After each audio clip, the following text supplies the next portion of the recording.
हिंदी में यूपीएससी की तैयारी से संबंधित प्रोग्राम्स को देखने के लिए सब्सक्राइब करें स्टडी IQ IAS हिंदी। जय हिंद आप सभी को भाई, मैं Vineet Tiwari faculty of CSAT आपका स्वागत करता हूं स्टडी IQ IAS हिंदी में। एक बार सभी लोग कमेंट करके बता दीजिए इज एवरीथिंग ओके, आवाज आ रही है ओके। तो आज की क्लास में मैं हर सैटरडे को, आप जानते हैं कि हर सैटरडे को मैं कुछ ना कुछ एडिशनल बातें लेके आता हूं जिसमें आपको सीसेट की रणनीति क्या होगी उसके बारे में कुछ ना कुछ डिस्कस करते हैं हम लोग ओके। और कैसे आप बिना डरे या बिना परेशान हुए आप सीसेट को क्वालिफाई कर सकते हैं, उसमें रणनीति के बारे में बात करते हैं, ठीक है। तो आज के हमारे क्लास का टॉपिक है कि रीजनिंग में हम कैसे तैयारी करें और कौन चैप्टर्स पे ज़्यादा ध्यान दें, ठीक है। तो बहुत लंबी वीडियो नहीं जाएगी, लेकिन एक बार देख लीजिए कि रीजनिंग की इंपॉर्टेंस क्या हमारे लिए, वो समझना बहुत ज़रूरी है ओके। और रीजनिंग को कैसे कर लें कम समय में, और ये क्यों ज़्यादा से ज़्यादा स्कोरिंग है, और इसको कैसे करें कि पूरे के पूरे नंबर इसमें आ जाए। तो बहुत सारी बातें हम लोग करेंगे ओके। तो फिलहाल आप लोग जुड़ जाइए और एक बार क्लासेस को शेयर भी करते रहे।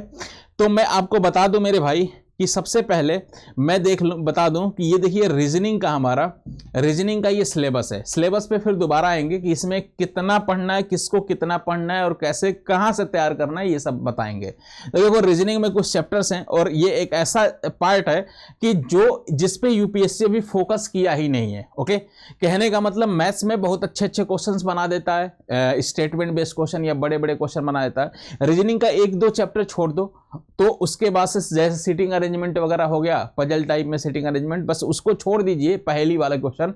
तो बाकी जितने भी चैप्टर्स हैं ना, उसके बहुत ही सिंपल और मतलब एकदम साधारण सा क्वेश्चन पूछा है और जीरो लेवल का एक तरीके से कह सकते हैं, ठीक है। तो ये एक ऐसा पार्ट है कि जिसको हम इग्नोर कर देते हैं मैथ्स के चक्कर में, और इससे हमारा बहुत सारा स्कोर हो जाता है और इसमें पूरे के पूरे नंबर्स भी आ सकते हैं। थोड़ा सा मैथ का यूज करते हुए मैं बता दूंगा ओके। तो फिलहाल एक बार इसको देख लेते हैं। फिलहाल एक और बात मैं बता दूं आपको, जैसे ये मैं इस चार्ट को बहुत बार दिखाया हूं आपको।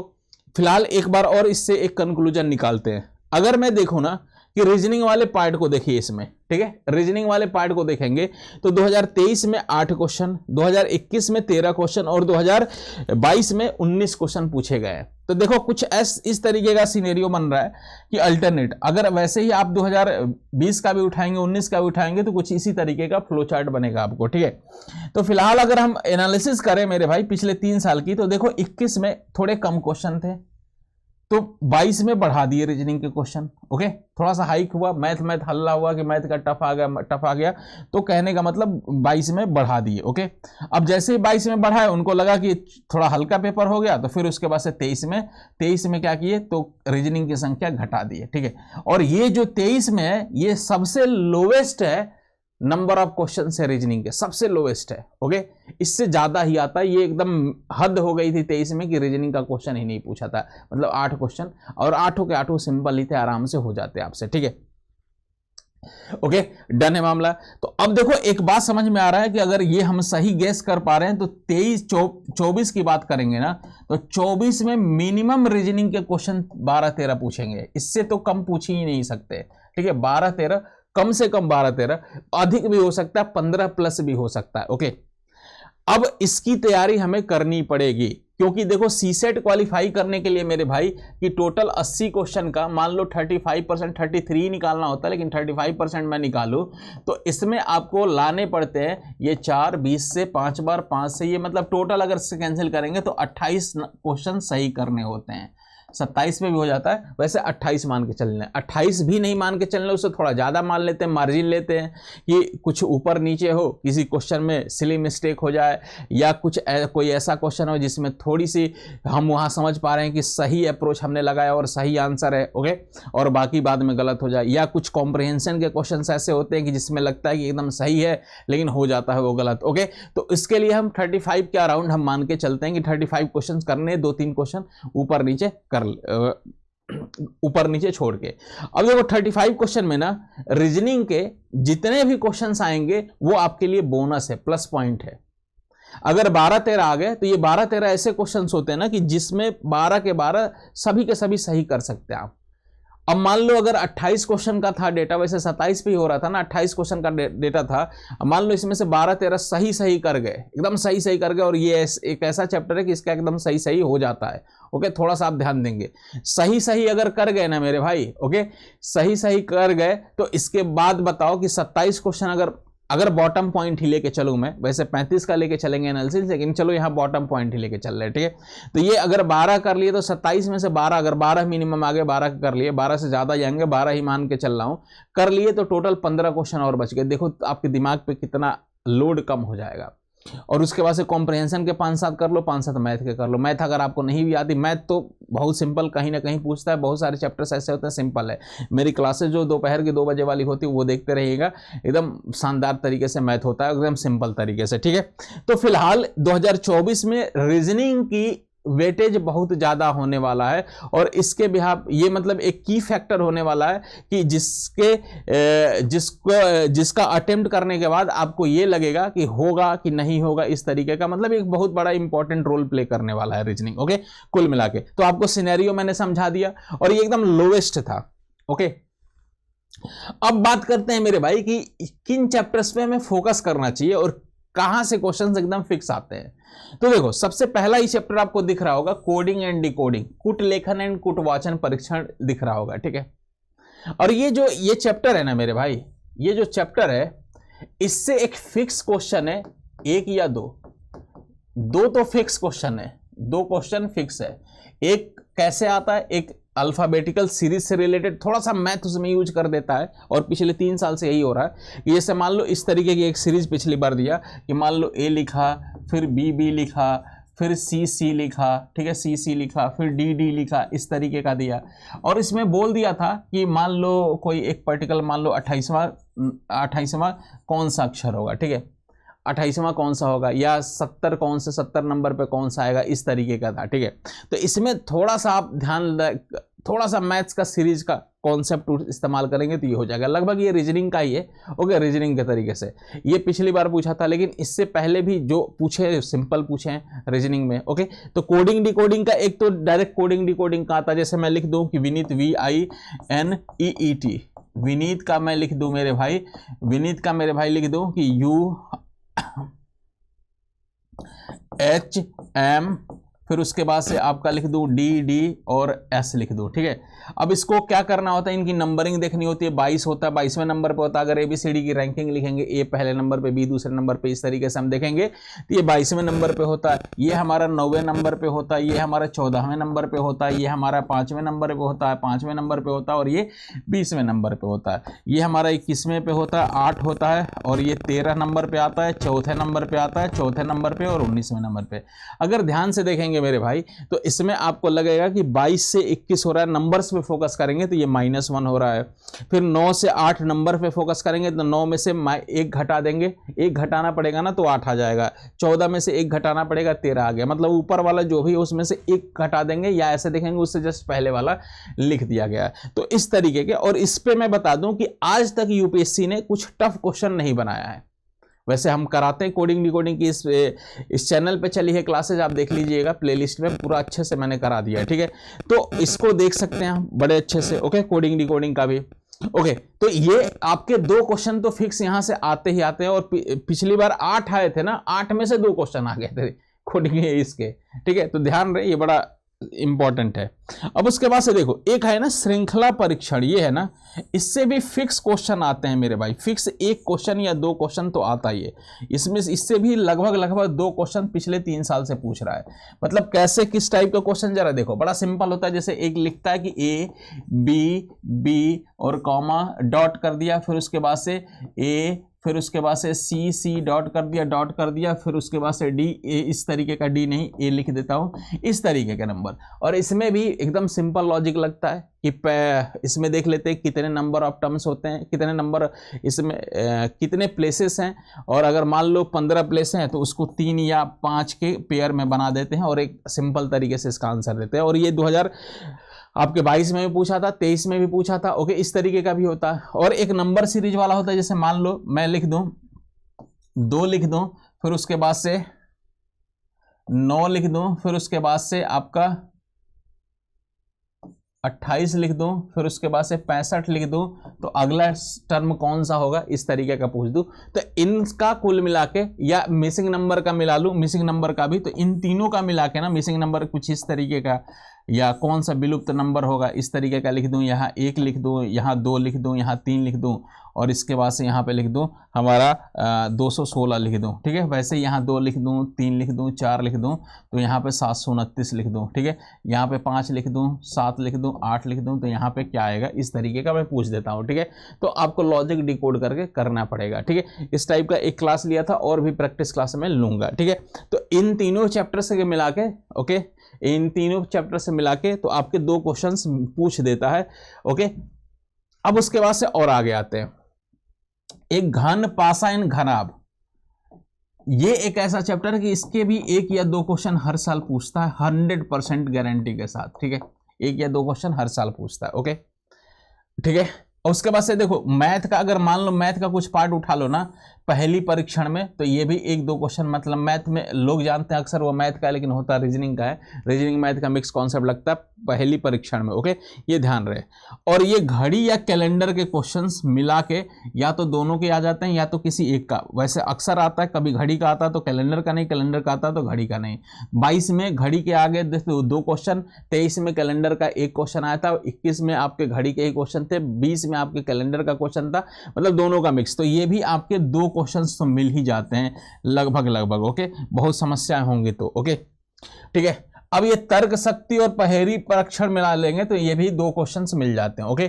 अब उसके बाद से देखिए, अब उसके बाद से समझिए, एक वेन डायग्राम, वेन आरेख का क्वेश्चन ये आता है, नहीं भी आता, आता है, नहीं भी आता है, ठीक है, इस तरीके का हो सकता है। उसके बाद से देखो रक्त संबंध का भी आया है, 22 में आया, लेकिन 23 में नहीं आया था।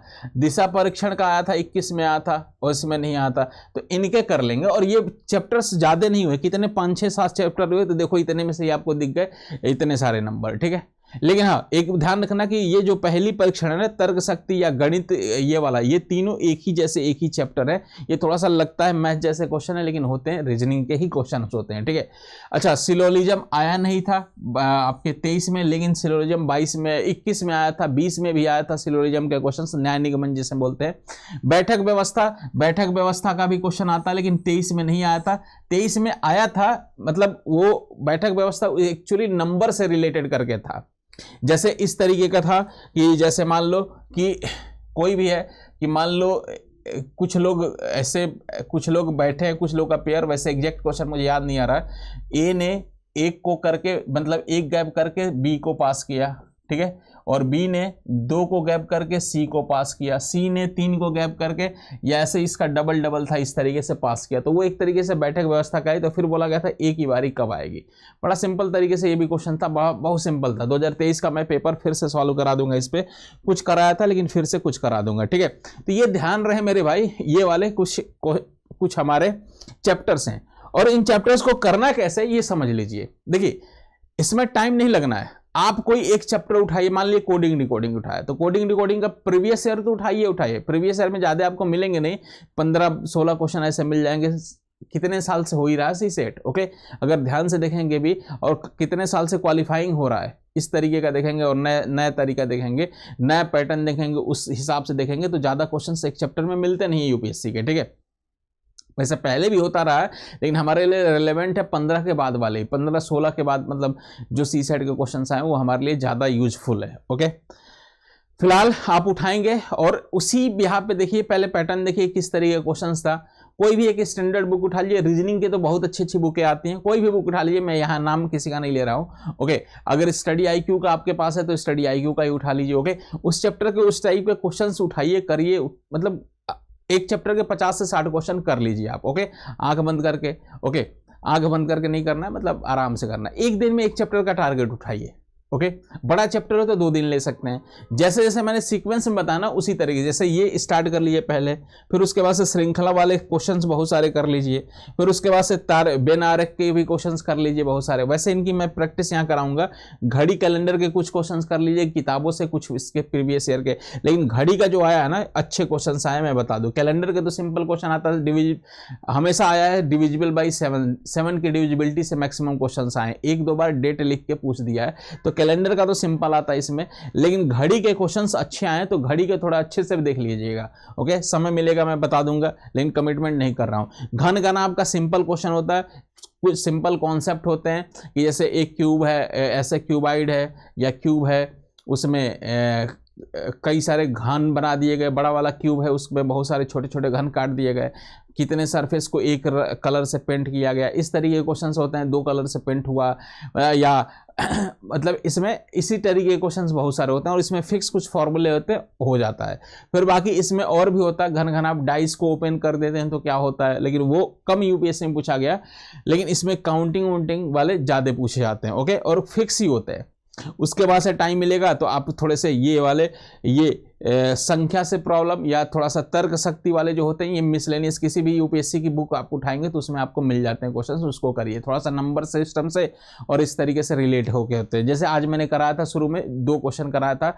आज की क्लास जो दोपहर 2 बजे हुई थी, 2 बजे नहीं 2:15 बजे हुई थी, उसमें कराया था 10 मिनट का वीडियो, उसको एक बार देख लीजिएगा, उस टाइप के क्वेश्चन। ओके, फिर उसके बाद से ब्लड रिलेशन करिएगा, फिर उसके बाद से दिशा परीक्षण करिएगा। ब्लड रिलेशन वैसे आपकी क्लास चल रही है, एक क्लास हो चुकी है, उसको भी जाके आप देख सकते हो। ओके, तो इस तरीके के पैटर्न। और ये रीजनिंग देखो, ऐसा एक पार्ट है कि इस पे यूपीएससी फोकस नहीं किया। मात्र मैं बोल दूं कि 2 आपके बैठक व्यवस्था वाला थोड़ा सा पहली परीक्षण का 1-2 क्वेश्चन हो सकता है मिसलेनियस, लेकिन बाकी सब सिंपल होते हैं। अगर 12 क्वेश्चन पूछे तो 12 में 1 या 2 क्वेश्चन आपको फंसने वाली बात होगी, बाकी सब सिंपल या थोड़ा सा यूज करेंगे हल्का सा मैथ का तो हो जाएगा। ओके, जैसे सीरीज से रिलेट करके कुछ कर देगा तो सीरीज भी कुछ बेसिक सीरीज होती है, वो देख लीजिएगा। फर्स्ट एंड नेचुरल नंबर का बन रहा है, सम करेंगे या गैप करके हो रहा है, तो इस तरीके के मैथ से रिलेटेड जो सीरीज होती है उनका थोड़ा सा एक बार कंसिडरेशन रहेगा तो उसके भी आप पे हो जाता है। बाकी रीजनिंग एक ऐसा पार्ट है ना, ये हमेशा एक तरीके से ये समझ लो कि इग्नोरेंस मोड पे रहता है, लेकिन एक दिन में एक चैप्टर करेंगे तो 10 दिन में आपका रीजनिंग तैयार हो जाएगा। 10 से 12 दिन में बस टारगेट रखिएगा कि एक चैप्टर के कम से कम आपको 50 क्वेश्चंस करने हैं। उठाइए 50 क्वेश्चन करिए, फिर फिक्स 50 क्वेश्चन करिए फिक्स, फिर PYQ कर लीजिए। कोई डाउट हो तो वो भी बता देता हूँ कि कैसे आप डाउट्स पूछ सकते हैं, मेरे से भी कॉन्टेक्ट कर सकते हैं। तो ये चीज़ें हैं, थोड़ा सा आप स्मार्ट वे में तैयारी करेंगे और सोचेंगे तो आपको हो जाएंगे। और इसको हल्के में मत लो, 2024 के लिए ये समझ लो रामबाण है ये, और 2024 के लिए बहुत बड़ा रोल प्ले करेगा रीजनिंग। ओके, क्योंकि ये सिंपल है और बहुत सारे जैसे कॉम्प्रहेंशन के बड़े बड़े क्वेश्चन या नंबर सिस्टम के कुछ बड़े क्वेश्चन लिखते हैं, वहीं कहीं बीच में नीचे चिपका होता है एक छोटे से लाइन में रीजनिंग का पतला सा, मतलब ये 1 लाइन का 2 लाइन का क्वेश्चन, समझ पा रहे हो आप। अब वो दिखता नहीं है, बड़े बड़े क्वेश्चन से लड़के परेशान हो जाते हैं, तो हमें उन्हीं छोटे छोटे क्वेश्चंस को ढूंढ के करना है। तो बहुत सारी स्ट्रेटेजी मैं आपको लेके आता ही हूँ और आगे लाऊंगा, और कोई भी स्टैंडर्ड बुक उठा के इनकी प्रैक्टिस आप करते रहिए, ठीक है। फिलहाल अच्छे से और जाने, मैं आपको 1-2 और बात बता दूं, बताने से पहले एक बात बता देता हूं। अगर आपको प्रीलिम से इंटरव्यू तक की बेहतरीन तैयारी करनी है, ओके, एक बेहतरीन टीम के साथ करनी है, ओके, डेडिकेटेड टीम के साथ करनी है, जिसमें मेंटोर वगैरह बहुत अच्छा आपका साथ देते हैं और आपके मार्क्स को इवैल्यूएट करिए, मतलब बहुत सारे फैसिलिटीज मिलती रहती हैं। ओके, बहुत सारी फैसिलिटी मिलती हैं आपको। तो उसमें आपको प्रीलिम से इंटरव्यू तक के जितने भी चरण होते हैं उसके लिए आप एक बैच है। ओके, अगर आप इनरोल नहीं हुए हैं तो जल्दी इनरोल करिए। ओके, अगर आप हो चुके हैं इनरोल तो अपने किसी मित्र को अगर ज़रूरत है तो उसको बताइए, बहन या भाई बताइए और उनको इनरोल कराइए। ओके, और बैचेज हैं, बैचेज की अवेलेबिलिटी अगर इनरोल करने के लिए मेरे भाई कम से कम प्राइस पे परचेज करने के लिए ये कोड यूज करिए VT लाइव। जैसे ये VT लाइव कोड यूज करेंगे ना मेरे भाई तो ये मैक्सिमम डिस्काउंट हो जाता है, मतलब कम से कम मैक्सिमम डिस्काउंट होता है, ज़्यादा से ज़्यादा छूट मिलता है तो कम से कम मूल्य पर बैच अवेलेबल हो जाता है। ओके, कोई भी चीज़। उसके बाद से एक और बात बता दूं मैं कि अगर आपको वहां पे और भी सजेस्टेड कोड मिलेंगे तो ये कोड जो है ये लगाएंगे तो सबसे ज़्यादा इस पर डिस्काउंट मिलते हैं, कुल मिला के मैं बता दूं। और इसके अलावा भी अगर आपको कोई प्रॉब्लम होगी या कुछ पूछना होगा, कुछ अलग से इंफॉर्मेशन लेनी होगी मेरे भाई, तो आप एक काम कर सकते हो कि यहाँ नीचे पट्टियों पे नंबर चल रहा है, उन नंबर्स को आप नोट डाउन करिए, उस पर कॉल करिए और पूरी इंफॉर्मेशन लीजिए। ओके, एक और बात बता दूं इसमें कि इस बैच को अगर आप लेंगे तो इसमें CSET इंक्लूड है, अलग से आपको CSET का बैच लेने की जरूरत नहीं है। और CSET बड़े प्यार से, बड़े आराम से, मक्खन तरीके से जैसे मैं पढ़ाता हूँ वो जानते ही हो जाता है, ठीक है। अच्छा, एक और बात बता दूं आपको कि अगर आपको केवल और केवल सीसेट ही करना है, कुछ लोगों का कहना होता है कि सर मैं पीटीवाई में हूं लेकिन मुझे सी कर चुका हूं पहले से, लेकिन मुझे सीसेट अलग से करना है, या कहीं और से कर चुका हूं और मुझे सीसेट ही बस चाहिए। ओके, सीसेट में डर लगता है, तो आपके लिए बैच है। आप फिर से स्टडी IQ के एप्लीकेशन पे जाएंगे तो वहां आपको ये बैच दिख जाएगा, थोड़ा ढूंढने के मिल जाएगा। नहीं तो आप पट्टियों पे जो नंबर चल रहा है उस पर कॉल करके आप पूछ सकते हैं। मेरा नाम विनीत तिवारी है, बोल दीजिएगा विनीत सर का बैच कहाँ पे मिलेगा और कैसे हम परचेज कर सकते हैं इस बैच को। ठीक है, फिलहाल वहां पे भी अगर बैच परचेज करते समय एक बात का ध्यान रखना, कोई भी स्टडी IQ पे बैच परचेज, कोई भी, ये कोड हमेशा हर जगह अवेलेबल होगा, हर जगह लग जाएगा। ठीक है, ऐसा नहीं कि मेरे ही बैच में लगेगा, ये कहीं भी अप्लाई हो सकता है। ठीक है, तो VT लाइव कोड यूज करिए, और जैसे ही कोड यूज करेंगे तो मैक्सिमम डिस्काउंट मिल जाएगा, तो कम से कम प्राइस पे ये बैच आपको अवेलेबल हो जाएगा। बैच की कुछ खासियत बता दूं मैं, जब मैं पढ़ाता हूं तो इसमें कुछ इस तरीके से मैं बताता हूं मेरे भाई कि देखिए, सबसे पहले हमारा रहता है कि कॉन्सेप्ट, किसी भी चैप्टर को उठाया उसके बेसिक कॉन्सेप्ट, ये जितने भी कॉन्सेप्ट पॉसिबल है ना, सारे कॉन्सेप्ट मैं करा देता हूं। देखो, प्रीवियस ईयर ठीक है, करना अच्छी बात है, लेकिन हमेशा प्रीवियस ईयर सारे प्रीवियस ईयर के ही तो क्वेश्चन पूछता नहीं है। हर साल कुछ ना कुछ यूपीएससी नया कॉन्सेप्ट इंट्रोड्यूस करता है, तो वो नए कॉन्सेप्ट करने के लिए हमें क्या करना पड़ेगा, तो उनके लिए हमें उस चैप्टर के जितने भी पॉसिबल कॉन्सेप्ट होते हैं वो करने पड़ेंगे ना हमें, तो वो मैं कराता हूँ। जितने भी एक चैप्टर में जितने कॉन्सेप्ट पॉसिबल हो सकते हैं वो, और उनकी थोड़ी प्रैक्टिस छोटे छोटे क्वेश्चन से कराता हूँ, आपका कॉन्सेप्ट मजबूत हो जाए। फिर हम धावा बोलते हैं PYQ पे, प्रीवियस ईयर क्वेश्चंस पे, ये भी कर लेते हैं कि प्रीवियस ईयर क्वेश्चन से ये अंदाजा लग जाता हमें कि एक्चुअली हमारा डायरेक्शन डायरेक्शन क्या होना चाहिए और किस तरीके से क्वेश्चंस को अटेम्प्ट करना चाहिए। और बहुत बार ऐसा होता है कि प्रीवियस ईयर से इंस्पायर्ड होकर कोई क्वेश्चंस नए साल में बना दिए जाते हैं। ओके, तो ये ध्यान रखिएगा। और उसके बाद जैसे ही प्रीवियस ईयर क्वेश्चन हो जाता है, उसके बाद से हम looks like as a previous year question हम उठाते हैं। मतलब प्रीवियस ईयर के क्वेश्चंस वो नहीं होते हैं, लेकिन प्रीवियस ईयर के जैसे होते हैं। जैसे स्टेटमेंट बेस्ड क्वेश्चन होता है, मैं बना के खुद से बना के कराता रहता हूँ बैच में, कि लड़के यूज टू रहे कि स्टेटमेंट बेस्ड क्वेश्चन को कैसे टैकल करना है, क्या करना है। ठीक है, तो ये भी ध्यान रहे। तो looks like as a PYQ question ये कराता हूँ, तब जाके एक चैप्टर को फिनिश कराता हूँ। बड़े आराम से करते हैं, बड़े प्यार से करते हैं। ओके, और एक एक चीज को डिटेल में हम लोग पढ़ लेते हैं कि आपको कोई भी प्रॉब्लम नहीं आए। ओके, बाद में तो ये हमारा रहता है। उसके बाद से अगर मेरे से अगर आप कम्युनिकेट करना चाहते हैं, कि आपको लगे कि सर आपसे बात करना चाहते हैं हम, या डाउट्स पूछना चाहते हैं, या बैच के ही बारे में किसी भी चीज को आप यहाँ पे मेल कर सकते हैं। ओके, जो भी पूछना होगा vinit.tiwari@studiiq.com पे मेल जैसे ही करेंगे मैं आपको रिप्लाई कर दूंगा। ठीक है, डाउट्स भी होगा तो आप यहाँ भेज सकते हैं। बाकी मेरा टेलीग्राम चैनल है विनीत तिवारी मैथ्स, इससे भी जुड़िए।